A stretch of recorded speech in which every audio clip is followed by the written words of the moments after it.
Prince of Persia is one of my favorite games, and probably one that will never get a sequel, even though it really should. It's a pretty simple game with not much complexity to it, but there are some things that I noticed while playing it a few times that some people might not know.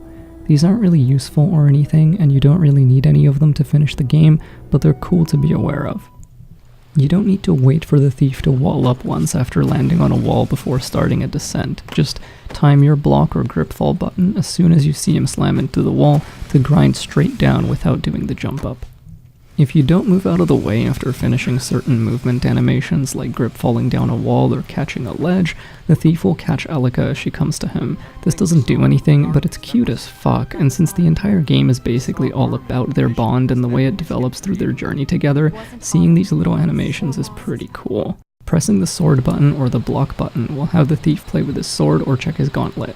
These idle animations do not play normally, but you can spam them for some extra role-playing if you want. It's kind of like flicking the hidden blade in the original AC games, which is sadly something we can't do anymore.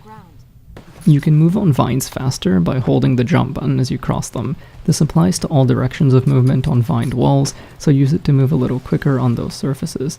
Holding jump as you near the edge of one will also queue up a wall run action without you having to time it perfectly, so you can use a little boost of speed while closing in on vine wall edges to flow out more smoothly.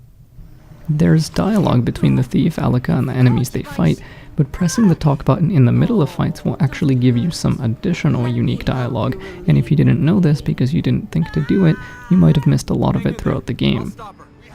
Hey, stop there! We mean you no harm. You guys could just leave me alone. I don't know anything about this girl. She fell out of the sky onto me. You expect us to believe that? Yeah, come to think of it, it's not the most convincing story.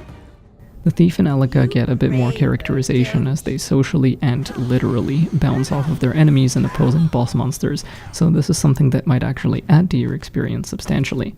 Thank you so much for checking this out, and hope you replay this game if you have already played it, and hope you do play it if you never have.